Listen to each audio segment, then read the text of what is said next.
Hannah, getting started in the game as a little girl, was that an easy thing for you? Was it a family thing? What made you get involved in football?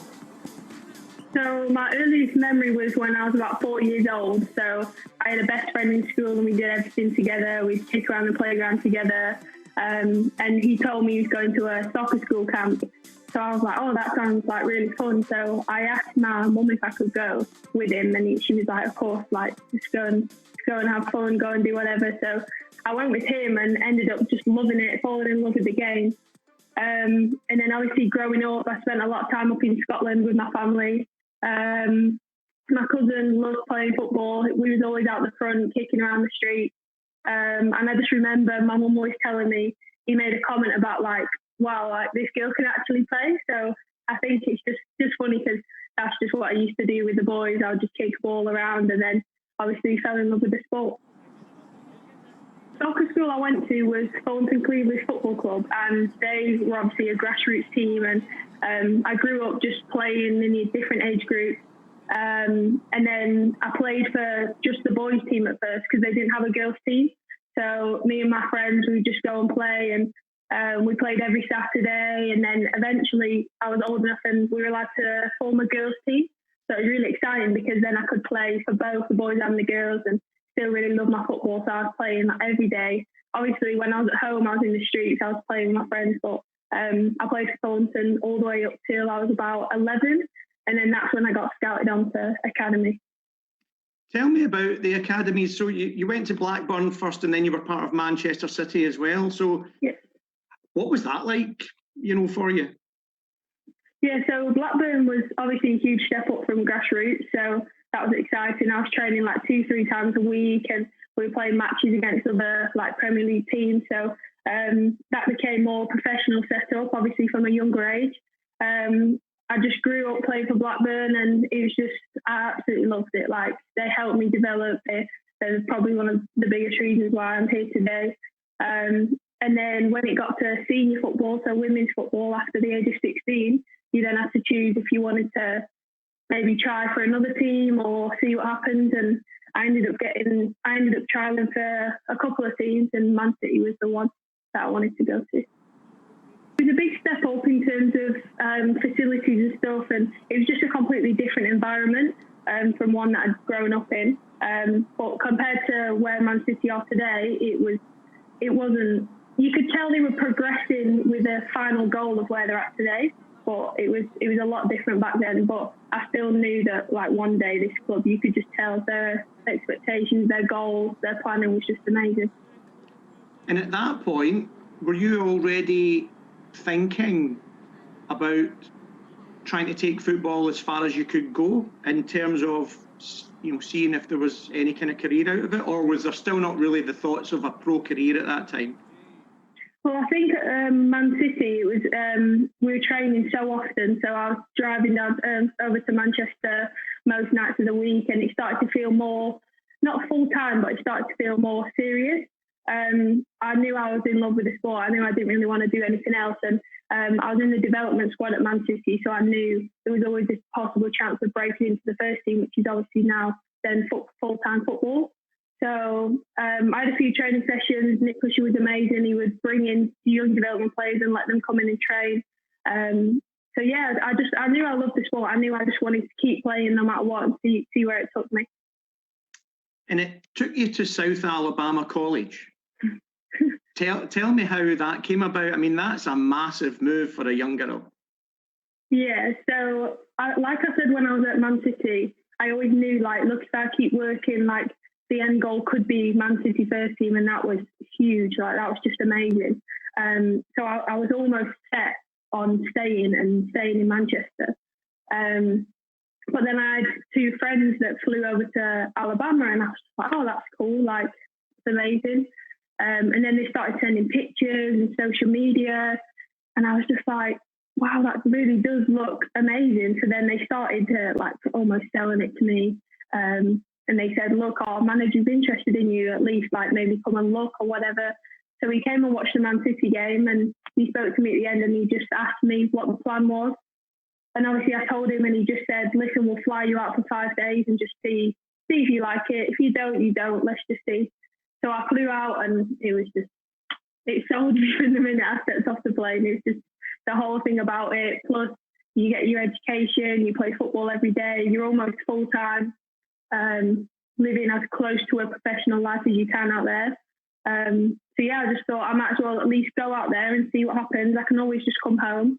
Man City were amazing; they were really supportive, and that was it. I ended up there for 4 years. So you then get your first pro contract with Spurs in July 2019. How did Spurs come calling for you? So during the end of my time at South Alabama, I was getting close to graduating, and I was really set, like, I do want to play professional, but I just wasn't sure where. And I was like, maybe I just need to explore my options. Maybe it could mean I have to go on trial somewhere. So I ended up just getting an agent, and we communicated. And I had a trial at another WSL club.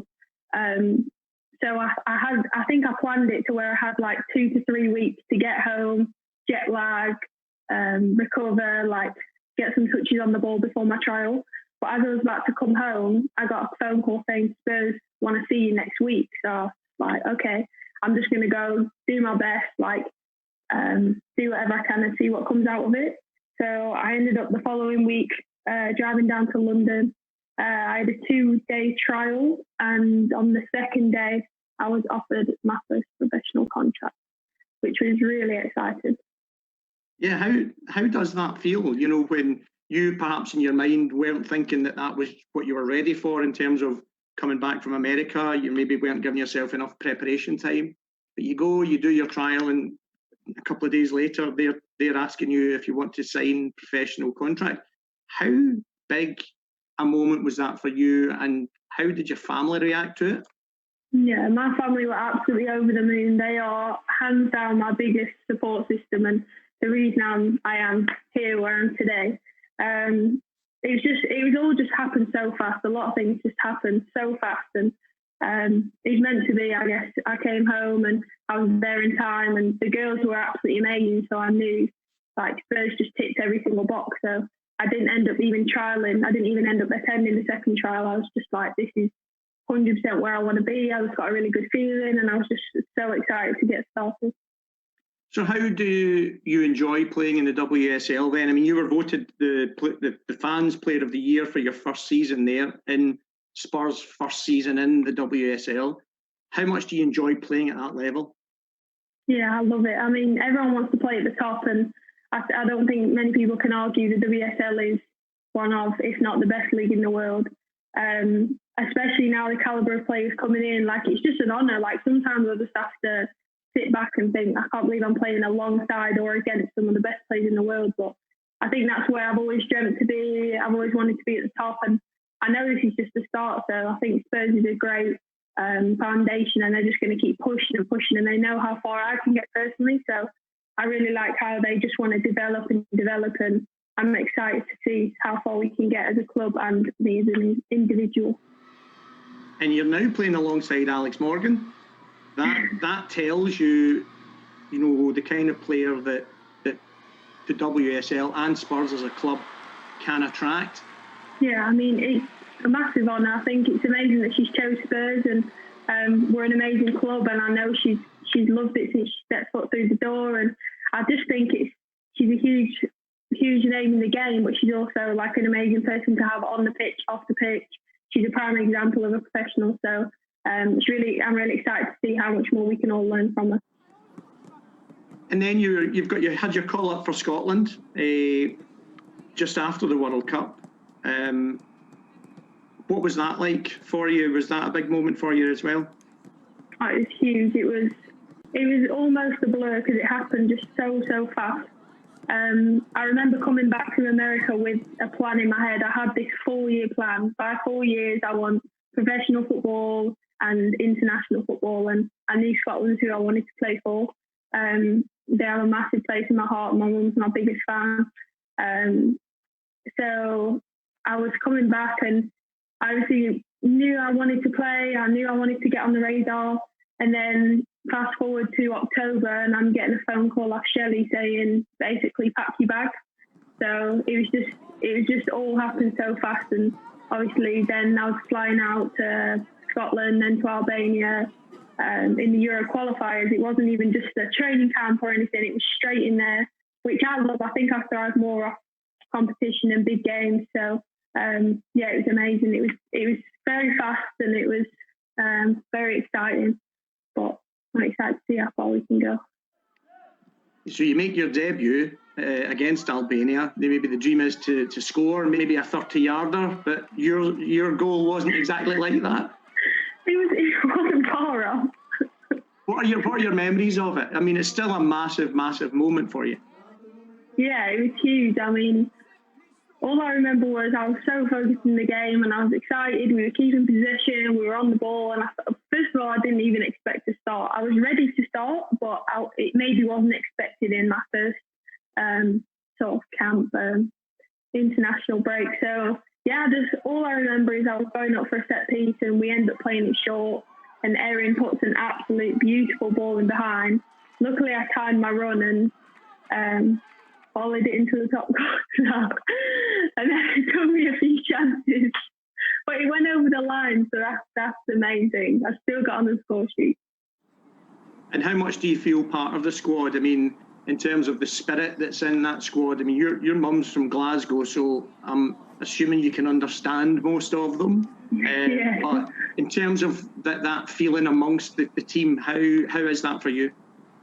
Yeah, I mean, from the minute I walked through the door, I just remember the lift opening and everyone was there and everyone was just so welcoming. Everyone took their time at breakfast to come and speak to me, and that was just massive for me because obviously any new player in any team, it's always a bit, am I going to fit in? But straight away, I think I just fit straight in, and I just think the girls, everyone, even the staff, everyone was just really welcoming, and I never really felt like the new person. And obviously we played against a lot of the girls in WSL, so they are familiar faces, they're not strangers or anything. So yeah, I was really happy. They made me feel really welcome.